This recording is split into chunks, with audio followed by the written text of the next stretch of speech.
Pak Arif dan teman-teman, saya Feby Sulistiawati ingin mempresentasikan analisis perumusan strategi perusahaan dari PT Industri Jamu dan Farmasi Sido Muncul Tbk. Nah, latar belakangnya PT Industri Jamu dan Farmasi Sido Muncul Tbk ini berawal dari usaha jamu rumahan yang dirintis oleh Rahmat Sulistyo pada tahun 1940 di Yogyakarta. Seiring meningkatnya permintaan, usaha tersebut ini tuh menjadi berkembang pada tahun 1951 dan resmi menggunakan nama Sido Muncul di Semarang. Pada tahun 1975, perusahaan ini tuh berubah menjadi perseroan terbatas dengan nama PT Industri Jamu dan Farmasi Sido Muncul. Nah, untuk mendukung pertumbuhan bisnis, perusahaan ini tuh membangun pabrik modern di Ungaran, Jawa Tengah yang dilengkapi dengan teknologi produksi yang lebih maju. Nah, berkat inovasi dan kualitas dari produknya, Sido Muncul ini tuh berhasil menjadi salah satu produsen jamu terbesar di Indonesia, dan pada tahun 2013 itu resmi mencatat sahamnya di Bursa Efek Indonesia dengan kode saham SIDO. Nah, saat ini perusahaan ini tuh tidak hanya memasarkan produk di Indonesia, tapi juga mengekspor berbagai produk herbal di sejumlah negara. Ini ada struktur organisasi dari PT Industri Jamu dan Farmasi Sido Muncul Tbk. Nah, produk utama dari PT Industri Jamu dan Farmasi Sido Muncul Tbk ini yang pertama ada herbal dan suplemen kesehatan, di mana segmen ini tuh kayak merupakan bisnis utama perusahaan. Nah, produknya tuh sering kita temui kayak di warung-warung, minimarket, supermarket. Ini tuh sudah dipasarkan secara luas seperti tolak angin, tolak linu, sari kunyit, kapsul JSA, serta berbagai vitamin dan suplemen kesehatan. Nah, produk-produk ini tuh digunakan untuk membantu menjaga daya tahan tubuh dan mengatasi keluhan kesehatan ringan. Yang kedua ada minuman, sama sudah berkembang dan sering kita jumpai di warung, minimarket, supermarket, dan lainnya seperti Kuku Bima Energy, susu jahe, kopi jahe, dan minuman herbal lainnya. Nah, segmen ini tuh menjadi salah satu sumber pendapatan terbesar perusahaan setelah dari produk herbal. Yang terakhir ada produk farmasi. Melalui anak usahanya, perusahaan ini tuh memproduksi obat-obatan dan suplemen farmasi, baik obat bebas maupun obat resep. Beberapa produk farmasi yang dipasarkan antara lain ada anasetin, Bersolid, dan berbagai produk kesehatan lainnya. Nah, visi dan misinya itu menjadi perusahaan farmasi, obat tradisional, makanan dan minuman kesehatan, kosmetik, serta pengolahan bahan herbal yang dapat memberikan manfaat bagi masyarakat dan lingkungan. Misinya yang pertama mengembangkan produk-produk berbahan baku herbal dalam bentuk sediaan farmasi, obat tradisional, makanan, minuman kesehatan yang berdasarkan penelitian yang rasional, aman, dan jujur. Yang kedua, mengembangkan penelitian obat-obatan herbal secara berkesinambungan. Dan yang ketiga, membantu dan mendorong pemerintah, institusi pendidikan, serta dunia kedokteran agar lebih berperan dalam penelitian dan pengembangan obat dan pengobatan herbal. Yang keempat, meningkatkan kesadaran masyarakat tentang pentingnya menjaga kesehatan melalui pola hidup sehat, menggunakan bahan-bahan alami, dan pengobatan naturopati. Yang kelima, melaksanakan program CSR secara insentif. Yang keenam, mengelola perusahaan dengan orientasi yang ramah lingkungan. Yang terakhir, menjadi perusahaan herbal yang mendunia. Nah, di sini ada analisis pastelnya. Yang pertama, politik ini tuh menjadi kebijakan pemerintah terkait industri obat tradisional dan jamu mendukung perkembangan usaha. Yang kedua, programnya ini tuh peningkatan penggunaan produk herbal dalam negeri, memberikan peluang pasar yang lebih besar. Yang terakhir, regulasi BPOM dan Kementerian Kesehatan ini tuh harus dipatuhi untuk menjaga legalitas dari produk. Kemudian ada ekonomi. Nah, pertumbuhan ekonomi meningkatkan daya beli masyarakat terhadap produk kesehatan dan suplemen. Yang kedua, inflasi dapat meningkatkan biaya bahan baku, produksi, dan distribusi. Yang terakhir ada fluktuasi nilai tukar. Ini tuh mempengaruhi harga dari bahan baku impor. Kemudian ada sosial. Yang pertama, meningkatnya kesadaran masyarakat terhadap kesehatan dan gaya hidup sehat mendorong permintaan produk herbal. Yang kedua, kepercayaan masyarakat terhadap jamu sebagai warisan budaya Indonesia menjadi keunggulan perusahaan. Yang terakhir ada perubahan gaya hidup masyarakat yang mengutamakan produk alami mendukung pertumbuhan pasar. Kemudian ada teknologi. Penggunaan teknologi modern dalam produksi ini tuh meningkatkan kualitas dan efisiensi. Kemudian ada digital marketing dan e-commerce yang memperluas jangkauan dari pasarnya. Yang terakhir ada inovasi produk berbasis penelitian membantu perusahaan menghadapi persaingan. Kemudian ada environmental atau lingkungan. Ini ketersediaan bahan baku herbal. Ini tuh bergantung pada kondisi lingkungan dan iklim. Yang kedua, perusahaan ini tuh perlu mengelola limbah produksi secara ramah lingkungan. Yang terakhir, dari tuntutan konsumen terhadap praktik bisnis ini tuh berkelanjutan semakin meningkat. Yang terakhir ada legal atau hukum. Nah, ini tuh harus mematuhi peraturan BPOM, ketenagakerjaan, perpajakan, dan perlindungan konsumen. Yang kedua, perlindungan hak merek dagang dan paten. Ini tuh penting untuk menjaga keunggulan kompetitif. Yang terakhir ada perubahan regulasi industri farmasi dan herbal. Ini tuh dapat mempengaruhi operasional dari perusahaan. Kemudian ada analisis internal dari perusahaan. Yang pertama ada resource based view. Nah, ini tuh adalah pendekatan yang menilai keunggulan kompetitif perusahaan berdasarkan sumber daya yang dimiliki. Nah, PT Industri Jamu dan Farmasi Sidomuncul Tbk ini tuh memiliki berbagai sumber daya yang strategis untuk mendukung keberhasilannya. Yang pertama ada sumber daya yang berwujud dengan pabrik yang modern di Ungaran dan Jawa Tengah.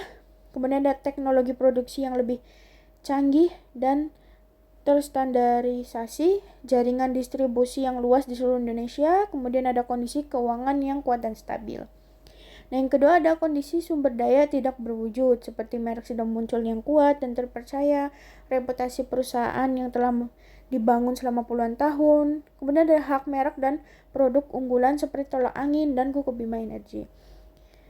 Kemudian ada kepercayaan konsumen terhadap kualitas produk herbal. Nah, yang ketiga ini ada sumber daya manusia, yang mana ada tenaga kerja yang kompeten dan pengalaman, ada tim penelitian dan pengembangan atau R&D yang mendukung inovasi produk. Yang terakhir ada manajemen yang berpengalaman dalam industri herbal dan kesehatan. Kemudian yang kedua ada value analysis. Ini ada sumber data atau kapasitasnya seperti merek Sidomuncul. Ini tuh valuable, rare, inimitable, dan organized ya. Hasilnya ini keunggulan kompetitifnya itu berkelanjutan. Kemudian ada produk tolak angin, valuable, rare, inimitable, organization-nya ini ya hasilnya itu keunggulan kompetitifnya itu berkelanjutan. Kemudian ada jaringan distribusi yang luas. Ini tuh valuable, kemudian organis itu berarti keunggulan kompetitif. Fasilitas produksi yang modern, valuable, sama organis berarti keunggulan itu sementara. Kemudian ada kemampuan R&D yaitu valuable, rare, dan organis, yaitu keunggulannya kompetitif. Kondisi keuangan yang kuat, valuable, dan organis berarti paritas kompetitif. Nah, berdasarkan analisis dari Frionya, merek Sidomuncul ini tuh produk tolak angin dan kemampuan inovasi sumber dayanya itu menjadi keunggulan kompetitif utama yang sulit disaingi oleh pesaing. Kemudian ada kompetensi inti perusahaan. Nah, dari PT Industri Jamu dan Farmasi Sidomuncul Tbk ini tuh adalah kemampuan perusahaan dalam mengembangkan, memproduksi, dan memasarkan produk kesehatan berbasis herbal yang berkualitas tinggi dan terpercaya dan dipercaya masyarakat. Nah, kompetensi inti yang dimiliki oleh perusahaan itu yang pertama ada keahlian dalam mengelola bahan herbal menjadi produk kesehatan yang aman dan berkualitas.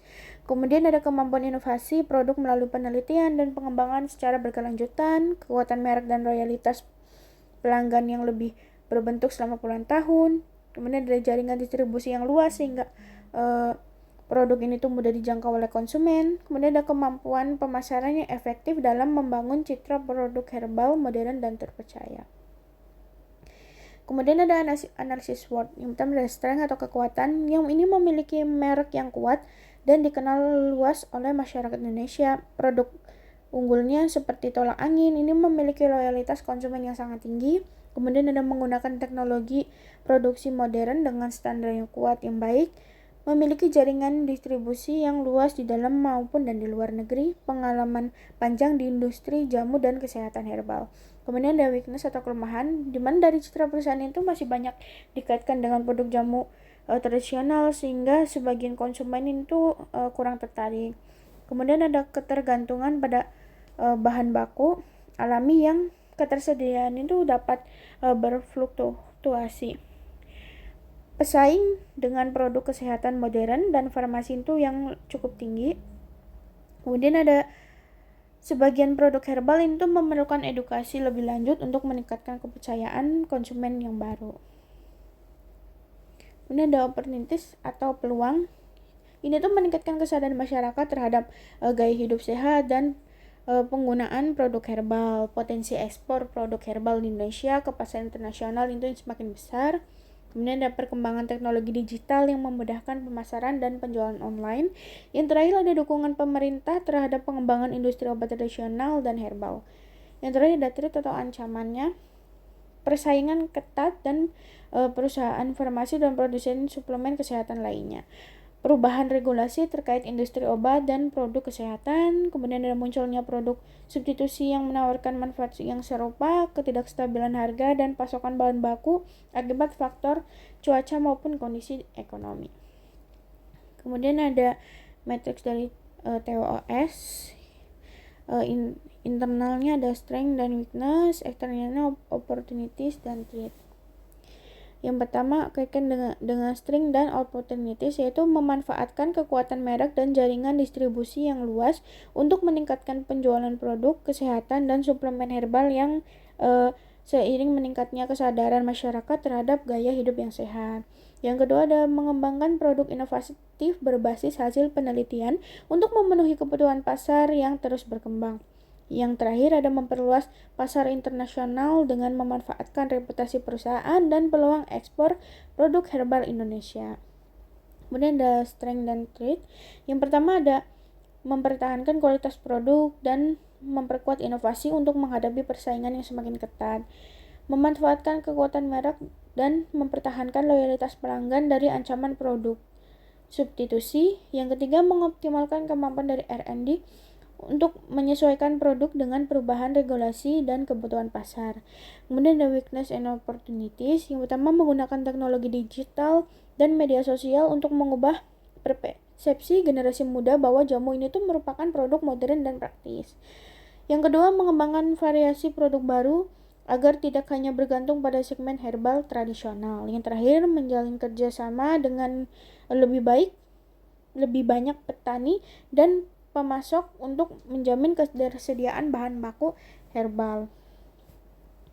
Kemudian weakness dan threat-nya mengurangi ketergantungan pada bahan baku tertentu dengan melakukan diverifikasi sumber bahan baku. Yang kedua meningkatkan edukasi konsumen mengenai manfaat produk herbal agar tidak kalah dengan produk kesehatan modern. Yang terakhir mengembangkan manajemen risiko rantai pasok untuk mengantisipasi dampak perubahan iklim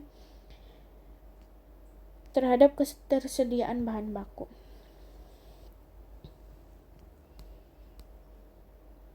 Kemudian formulasi strategi bisnisnya, yang pertama ada cost leadership, di mana PT Industri Jamu dan Farmasi Sidomuncul Tbk ini tuh menerapkan strategi cost leadership dengan cara menjaga biaya produksi tetap efisien sehingga harga produk ini tuh dapat bersaing di pasar. Nah, perusahaan ini tuh menggunakan bahan baku herbal lokal yang relatif mudah didapat untuk menekankan biaya serta memanfaatkan teknologi produksi modern untuk meningkatkan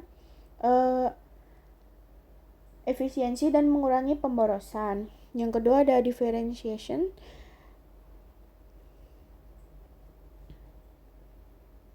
Strategi diferensiasi menjadi kekuatan utama sudah muncul dalam bersaing di industri kesehatan. Nah, perusahaan ini tuh membedakan produknya melalui penggunaan bahan baku alami berbasis herbal yang dipadukan dengan riset ilmiah yang diuji secara klinis. Nah, produknya misal kayak tolak angin, kuku bima, dan berbagai suplemen lainnya yang dikemas secara modern, higienis, dan praktis sehingga ini tuh menjadi berbeda dan jamu tradisional dari jamu tradisional pada umumnya. Kemudian fokus strategi ini tuh diterapkan Sidomuncul itu adalah dengan memusatkan perhatian pada pasar produk kesehatan berbasis herbal dan suplemen alami. Nah, perusahaan itu tidak masuk ke seluruh industri farmasi secara luas, tetapi lebih memilih untuk memperkuat posisi di segmen kesehatan tradisional dan modern. Oke, ada formulasi strategi fungsional. Yang pertama ada strategi pemasaran, di mana PT Industri Jamu dan Farmasi Sidomuncul Tbk ini tuh menerapkan strategi pemasaran berbasis brand awareness dan edukasi kesehatan. Nah, perusahaan ini tuh aktif membangun citra sebagai produsen herbal terpercaya melalui iklan televisi, media digital, dan kampanye kesehatan. Yang kedua ada strategi operasi. Ini tuh difokuskan pada efisiensi produksi dan standar kualitas yang tinggi. Dimana sudah muncul ini tuh menggunakan teknologi modern dalam pengelolaan jamu dan menerapkan standar Good Manufacturing Practice atau GMP untuk menjaga kualitas produknya. Yang ketiga ada strategi sumber daya manusia. Ini tuh berfokus pada pengembangan kompetensi dan profesionalisme dari karyawannya. Di mana perusahaan itu memberikan pelatihan secara berkala untuk meningkatkan keterampilan tenaga kerja di bidang produksi, pemasaran, dan penelitian. Nah, selain itu sudah muncul juga membangun budaya kerja yang disiplin, inovatif, berorientasi pada kualitas. Nah, tujuannya ini tuh untuk menciptakan sumber daya manusia yang mampu mendukung pertumbuhan perusahaan secara lebih berkelanjutan. Kemudian ada strategi keuangan, di perusahaan ini tuh diarahkan pada pengelolaan biaya yang efisien dan pertumbuhan laba yang stabil. Sudah muncul ini tuh mengoptimalkan penggunaan modal untuk investasi pada produksi, riset, dan ekspansi pasar. Nah, perusahaan itu juga menjaga arus kas agar tetap stabil dengan mengontrol biaya operasional dan meningkatkan pendapatan dari diverifikasi produk. Ini tuh bertujuan untuk menjaga kestabilan keuangan untuk jangka panjang serta mendukung ekspansi dari bisnisnya. Yang terakhir ada strategi teknologi informasi. Ini tuh difokuskan pada digitalisasi proses bisnis dan pemasaran. Di mana perusahaan ini tuh memanfaatkan sistem informasi untuk mendukung manajemen produksi, distribusi, dan pengendalian stok. Nah, selain itu teknologi digital juga digunakan dalam pemasaran melalui media sosial, e-commerce, dan platform digital lainnya untuk menjangkau kepuasan konsumen yang lebih luas. Kemudian ada prioritas implementasi strategi. Ada program strategi penguatan brand dan digital marketing. Nah, ini tuh tujuannya untuk meningkatkan kesadaran merek, memperluas jangkauan pasar, dan memperkuat loyalitas konsumen melalui promosi digital dan edukasi kesehatan. Ini jangka waktunya tuh pendek ke menengah sekitar 1-3 tahun. Yang kedua ada inovasi produk herbal. Nah, tujuannya itu mengembangkan produk baru yang lebih modern, praktis, dan berbasis riset ilmiah untuk meningkatkan daya saing dari perusahaan. Jangka waktu itu menengah sekitar 2-4 tahun. Nah, kemudian yang terakhir ada ekspansi pasar. Ini tuh memperluas distribusi dan penjualan produk ke pasar nasional yang lebih luas serta pasar internasional. Jangkanya itu menengah ke panjang sekitar 3-5 tahun. Kemudian ada kesimpulan dan rekomendasi. Kesimpulannya, PT Industri Jamu dan Farmasi Sidomuncul Tbk ini tuh menerapkan strategi cost leadership, differentiation, dan fokus strateginya ini tuh secara terintegrasi. Strategi ini tuh membuat perusahaan mampu menjaga harga tetap terjangkau, memiliki keunikan produk berbasis herbal yang didukung oleh riset. Nah, serta fokusnya pada pasar kesehatan herbal. Kombinasi ini tuh menjadikan Jamu Sidomuncul itu kuat dalam persaingan industri jamu dan farmasi di Indonesia maupun internasional. Nah, rekomendasinya, perusahaan ini tuh disarankan untuk terus meningkatkan inovasi produk, memperkuat pemasaran digital, dan memperluas pasar internasional. Selain itu, penguatan bahan baku lokal dan pengembangan teknologi juga penting agar daya saing ini tuh tetap terjaga di masa depan. Oke, sekian presentasi dari saya. Terima kasih.